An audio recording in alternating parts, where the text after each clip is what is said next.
Hi and welcome to the Corporate Warriors podcast. My name is Fela, and in this episode we're gonna talk about how to survive in corporate. And actually this episode is pretty special because these are the tips and tricks that I put together and I used myself in order to make my corporate life as easy and as enjoyable as possible. So stay tuned for this episode.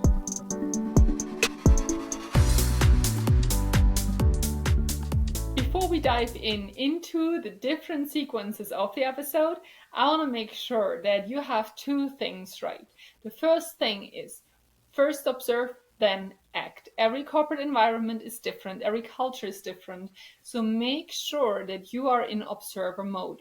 Take a look at the people that advance fast in their career in your corporate environment, and then take a look if you can copycat some of their success variables or strategies. And the second part to it is make sure that you have a success journal and do task tracking. This is really, really important for you to figure out over time what is truly working well for you and what is not. So you can adapt this list of how to survive in corporate for your own personal career success in your individual environment.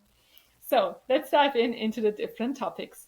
So the first one is about general corporate rules, and you might have heard them already, but I want to make sure that I repeat them because we keep on forgetting. We're human beings and we kind of get drawn into a mode where we're not always super professional. First, do not gossip.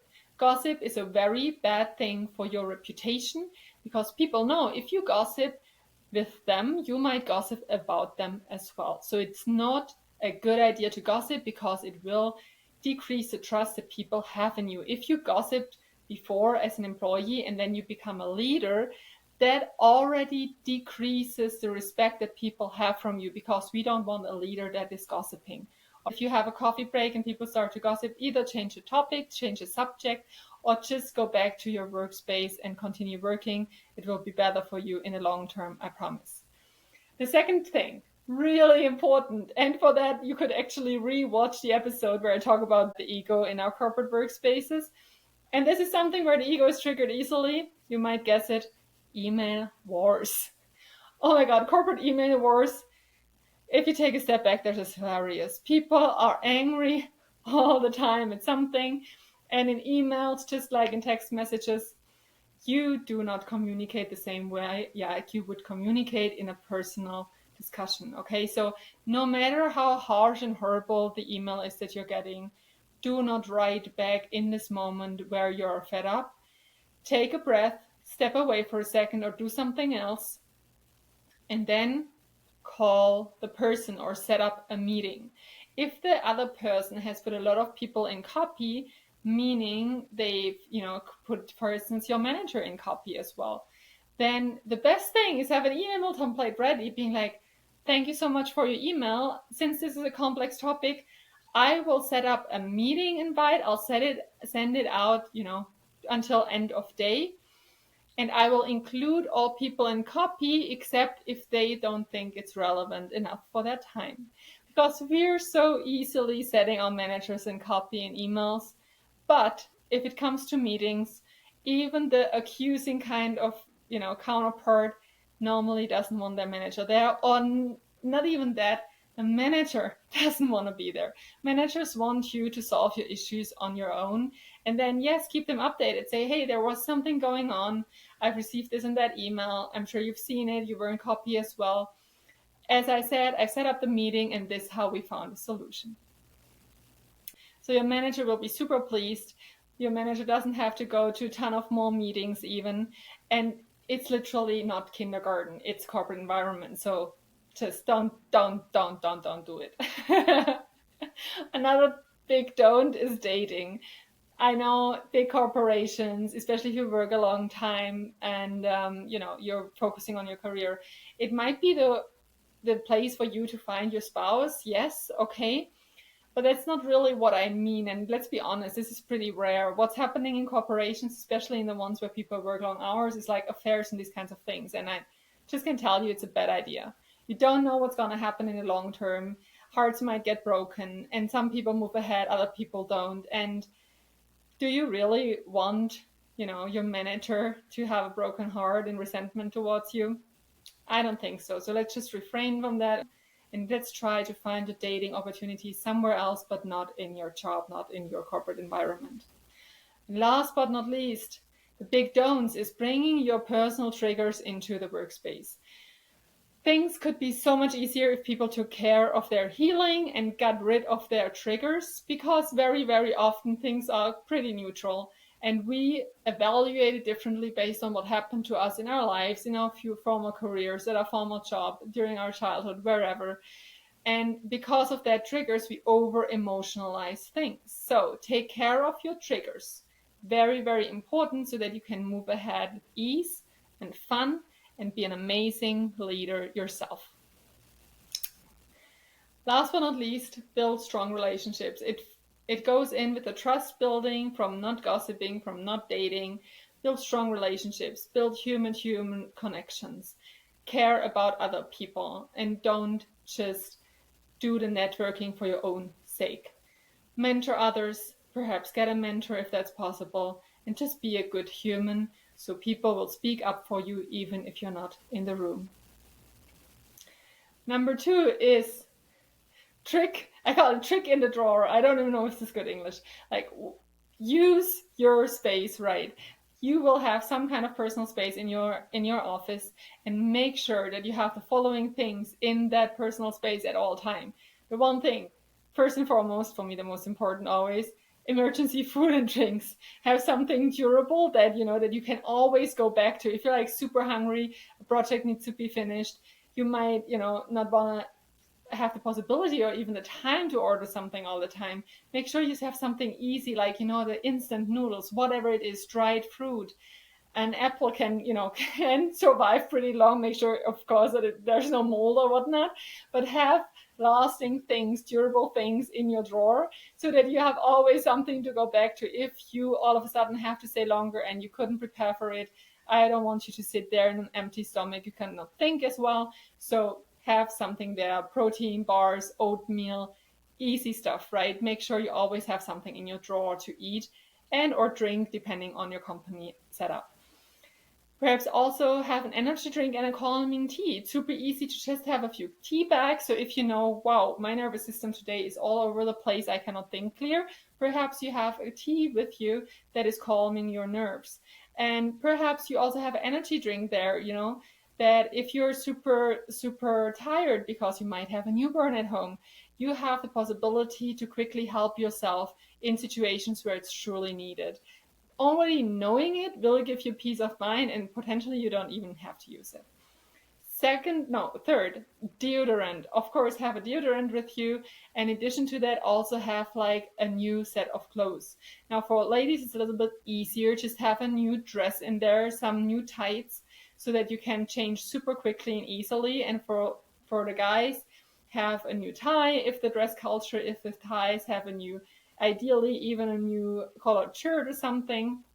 Make sure that you have the possibility to change clothes, or at least the main part of what you can see in a video or in a video call, so that even if some accident happens during lunch, you can still look professional when meeting your client. Okay, so that's really, really important. For last point, for ladies that wear high heels, make sure that you have a second pair of shoes. It could be flats, super small ballerina flats. They can put together like that. And you have a solution in case your feet hurt, or even something happened to your heel. So you are not set up for failure that day because you like walk around like a pirate, but you have a solution at hand, easy color beige or black, and you're set up. The worst thing that can happen is that it doesn't 100% fit your style, but nobody cares as long as you do look professional overall. The third thing is be your own manager. That's very important in order to survive in corporate. Remember, that was the title of this podcast. So make sure that you set your own boundaries right. You cannot rely on your managers for your personal boundaries.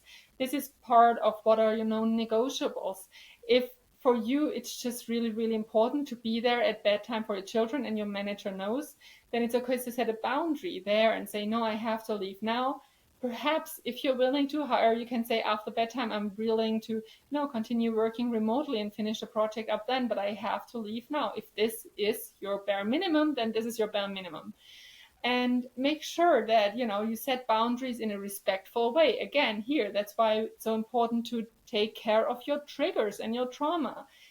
The triggers and the trauma are the only reason why people react hyper emotional at work. There's no other reason for it. So take care of it, heal it, and then be a good, neutral professional at work. And then set your boundaries accordingly in a respectful, neutral, professional manner. And if you have not done that yet, I will link below the boundaries podcast, how to set professional boundaries. And last but not least, being your own manager in terms of surviving at corporate also is really, really even more important if you're doing remote work. So once your laptop is closed and your work day is over and you're done for the day, make sure that you put it away, put it in a bag, put it in a drawer, make sure you don't see it anymore. It is so much better for your mental health and for surviving in a corporate environment. Then fourth, routines. In order to survive in a corporate environment, you need to have some routines straight for you. And it does not mean that you have to have a 20-step plan each and every single morning, but it means that you have routines at hand for whatever situation you are in. So if you have a super stressful month at work, make sure that routines that you use during that month include stress reducing practices. That can be, yoga, it can be going to the gym, whatever it is that works for you, test it out and then, capture it. Say, oh, that helped me very well during a very stressful time. And this helped me very well during, another time when I didn't feel at my full capacity. So make sure that you have your routines ready and adapt them to the situation in your corporate career. Something else might be needed to calm your nervous system. Just educate yourself before it actually happens so you have everything at hand to help yourself when you are close to getting into the survival mode in your corporate job. The fifth point that I want to make in this episode is the question, are you really trying to survive in your corporate career or do you actually want to thrive? Because if you keep on finding yourself in the need of these kinds of podcasts, how to survive corporate, then probably that's just not the right thing what you're doing. There is something off. Take a look at yourself first before you blame all the other people, right? Don't go into victim mode. Take a look at yourself first. Are all the other people thriving in their career while you are the only one in your team or in your company that is struggling? Then take a look, why do you think that is? And try to figure out what the root cause is. Because if you don't know the root cause, you cannot switch companies just yet. You might end up in the exact same situation. So try to figure out the root cause of your unhappiness and the survival mode that is kicking in. Okay? You can do that alone. Use some stuff like a reflection journal. You probably remember we have something here as well, super cheap on Amazon. I will link it down below, and just helps you to understand yourself better and to figure out what it is that you need. Perhaps you can figure it out on your own. You talk with your spouse, your best friend, whatever, you can figure it out. You can make the changes in your existing job or with a new employer, and you're good. Or you cannot figure it out on your own and you search for a career coach to help you figure it out. Everything's fine. Just make sure that you figure out what the real issue is before you switch careers or switch jobs, because we humans tend to go into the exact same situations until we learn our lesson. So let's use this job to learn our lesson just right. And then if you have finally found out what is the problem and you do need to switch companies, start now making an exit plan. And there are different kinds of situations that people find themselves in. You could be a foreigner in the country that you're currently working in, so you have some, governmental regulations that you need to abide by. You might have a huge mortgage, so make sure that you have an exit plan ready. Part of an exit plan could also be to have no debt and to have build up a cash reserve so that even if something goes completely terribly and you're finding yourself out of work, you can survive, right? And again, that's where we're at, surviving in a corporate career, in a corporate environment. And then lastly, how do you get from surviving to thriving is through a vision, knowing your values, and knowing your non-negotiables. And once you have set them straight and you are creating your dream career, you will start to thrive. I promise you. Let me know if this episode was helpful for you in order to get a few tips on how to survive in a corporate environment.